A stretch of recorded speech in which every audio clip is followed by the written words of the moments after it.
right, TGL, Transglobe Energy Corp. And I was just going down through screener.nextbigtrade.com and going through TSX. And it's pretty nifty. You get to choose the index you want to look at. And then you choose a stage. I decided to look at stage 2s, and I was just clicking on those weekly charts, a little W, the link. Weekly, next. Very easy to filter out. Get that human eye, what you're looking for. And when I got down to TGL, I said, whoa. All right. 10 years worth of data, monthly candles. You can see back here, it was a nice breakout. After that, crazy top. Stage 4. And now back to stage 1. But what I do with the monthly chart, guys, is I apply my classic chart trading framework. It's on badcharts.com. It's on the Bad Charts series podcasts. Super simple. Get a pattern. Classical or not. Identify monthly defined resistance, support. And after that, add the implied measure move onto breakout line. And if you have a monthly close above a breakout line, you enter at the end of it, at the end of the month, sell stop below it, target, add the implied measure move. You don't always get good risk to reward, but by looking at many charts, you might get a breakout candle that's just above the breakout line.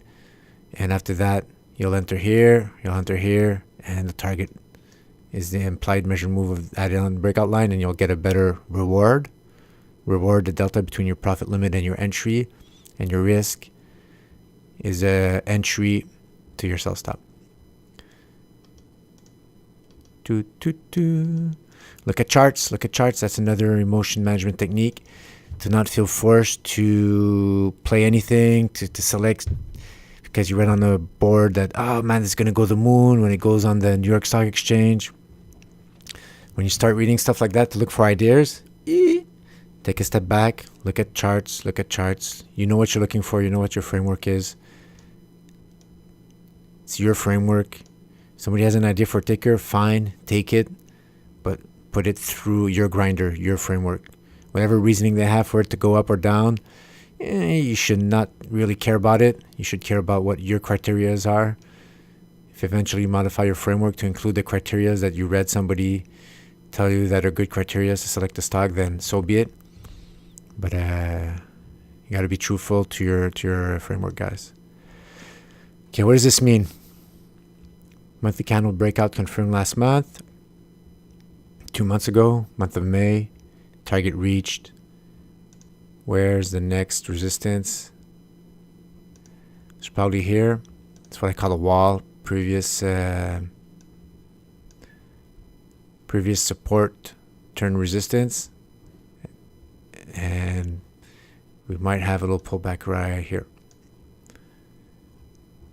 After that, might have more candles adding on, creating a bigger pattern to a higher up target. Got to see how that marinates. And that target is bringing you up all the way to this resistance right here. So all this is a zone of resistance from the wall all the way to the high. That's like the wall, the thickness. So let's just see what happens here. Does it run through it and go all the way up here? Or does it need a few consolidation pattern here and then a takeoff? Then another consolidation pattern, then take off all the way there. Hey, I could draw. Looks like little stick figure man doodles. Whoa, whoa. Are the arms? Whoa, whoa.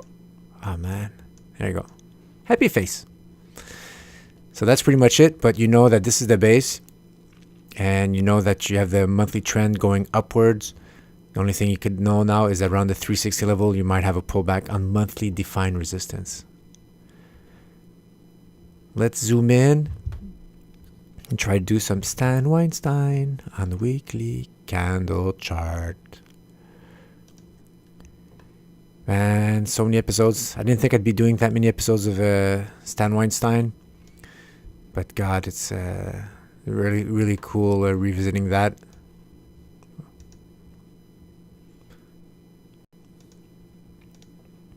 Look at these breakout candles. Where you see the high volume. Here it's starting to pick up. Let's look here. I don't trust anymore the first breakout. If I have a first breakout, I'm going to be really skeptical. I mean, what I mean a first breakout is, let's say I have a bottom formation, really like a bottom, and then I have it thrust out on double the volume of the previous 4 weeks. I have the RSI going up. I still like at this moment, yeah, the 3-week average is starting to go up. But I still like having a pullback or a consolidation move and then entering on that second breakout that really brings you out. Hold on, let's see for this one. This one never pulled back. You see close above the red cloud, just barely, of the resistance, Ichimoku cloud defined resistance. Let's remove that since we're above it. Stan, I think you would like that one. Where's my volume? Oh, here it is. There's the volume candle. Twice the average volume the previous 4 weeks. Looks pretty nice. You had already some action here. But sometimes I've noticed that this breakout needs a little more juice. And it would have pulled back here close towards the breakout line, and then after that you would have consolidated, and then you would have exploded. But in some cases there's a lot of momentum and it just shoots up, and then eventually you get a sideways move on consolidation, on contracting volume. Oh, not this candle. Wow. Let's take a look at this candle.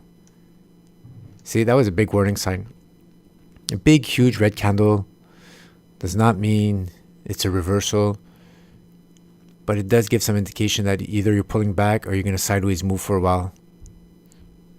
Let's go. Let's zoom in. 1 year daily. What? There we go. So what candle was that? It was, yeah, a lot of most of that volume was on that day. Red, not super duper. What happened after that? Sideways move. So let's say you would have entered here. Okay, let's go back on the weekly. So you use the higher trends, the higher time frames to define the trend, the higher prevailing trend. Then you have your time frame, the weekly, that you're actually going to trade on. You apply your framework, and then you zoom in to get some details on the health of a particular bar. Cut it up in days in a small time frame and see exactly where that volume was positioned.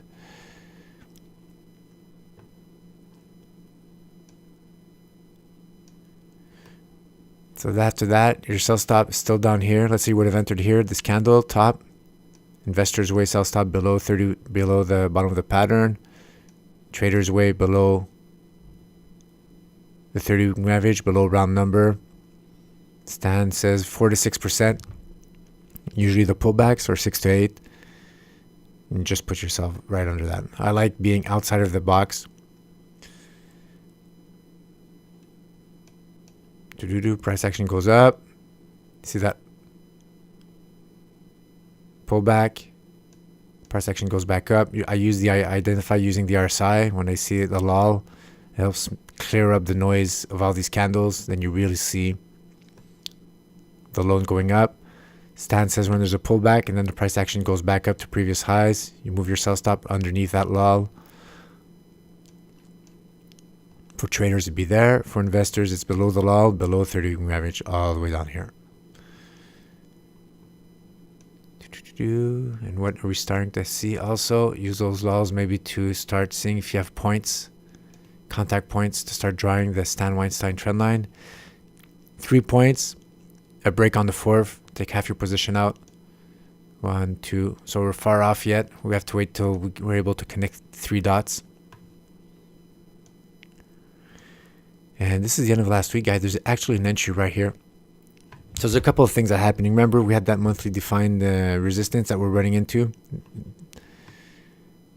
You could enter here knowing that you're probably going to have maybe a little push on top and then a pullback towards this consolidation, this breakout line. Oh, look at the volume of that candle. It's crazy. If it does that at all, and if you have a contracting volume on the next few candles on the pullback, just like this here, then you could add right here. So you could set an alert just above that breakout line.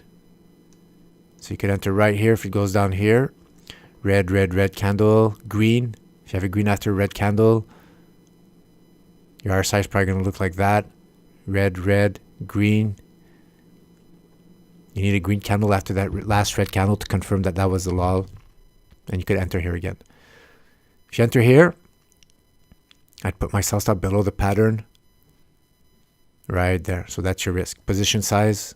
Don't lose more than 1% of your NAV. If your entry's here and your exit at here, buy enough. So if ever you get triggered out, you don't lose more than 1% of your NAV.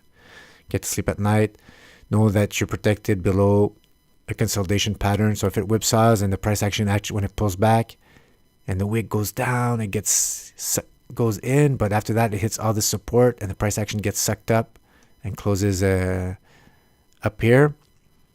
Then you won't trigger it out because you got greedy because you put your sell stop too close to the breakout line. Putting the sell stop here, there's too much noise, guys, on the daily. There's not enough protection here at this resistance, at this support now. It could get sucked in, and then you want to be out here just to make sure you don't get whipsawed. If the price action goes all the way through that, then, well, maybe it wasn't meant to be. Then you have to recheck that. But that's far enough for me. That would be I put my sell stop. If I would have been already in back here, my sell stop right now, the trader's way would be already here. It's a good place to put it. So TLG, your monthly defined breakout was done in May. Target was reached in June. You're starting to reach potential resistance, previous resistance, forming maybe a bigger pattern. You're breaking out. Consolidation pattern here broke out on the weekly again. That's a perfect stage 2 continuation breakout. Usually you like it to be closer to 30 average, have that push off that. So you could go in here, but expect that you might have a congestion here and then a pullback and then take the remainder of your position. Maybe here position size for 0.5% and take the other half here on the pullback and then watch it go out.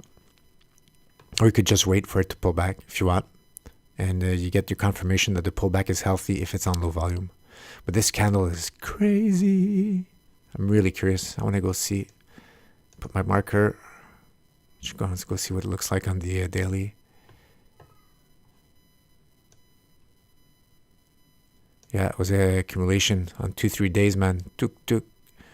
On 2 days, man. Lots of breakout. Even on the daily, you see. Consolidation pattern on the daily. Beautiful breakout. Stan Weinstein stage analysis could apply to any time frame. I take weekly because I feel it's a good compromise of noise reduction. The higher time frames have lower noise, lower whipsaws, stronger signals. But you see, you could apply on the daily here. So you could I use even on the higher time frames when I use my classic chart trading framework to confirm the higher trend. I could have easily applied a Stan Weinstein analysis on that time frame. If my stage 2 is on my higher time frame, then my stage 2 on my weekly, if it's aligned with, if it's a stage 2, I'm in harmony, both are going to get sucked up towards the same direction, less chance of whipsaws, and any correction will be a correction and not a reversal. If I have stage 4 on my higher time frame in the monthly, and then I'm trying to play stage 2s on the weekly, then they're not going to be as strong. I might get sucked back in, and the second back in might be on high volume, and I might actually start reversing, going to stage 3, etc. It's Stan Weinstein system, guys. A lot of thinking, a lot of practice, Take your time and make sure you preserve that capital by not risking a lot per trade. You'll make a bunch of mistakes. I keep making them. These podcasts are great. I review them and then I get to see where I'm going. Sometimes I choose stocks because I run the forum and then I say, why'd you do that, Pat? Stick to your system. And you just keep practicing, guys. Over time, the longer you do something, the least probable you are of deviating from it, or at least you'll know faster when you deviate from it. If you're new at something, then you get zigzagged all over the place, and you have a less robust base. That's it, guys. Woohoo! TGL, stage 2. You could buy now, like we saw in the weekly chart, or wait for the pullback. It's looking good, man. TGL. That's it. See ya. Ciao.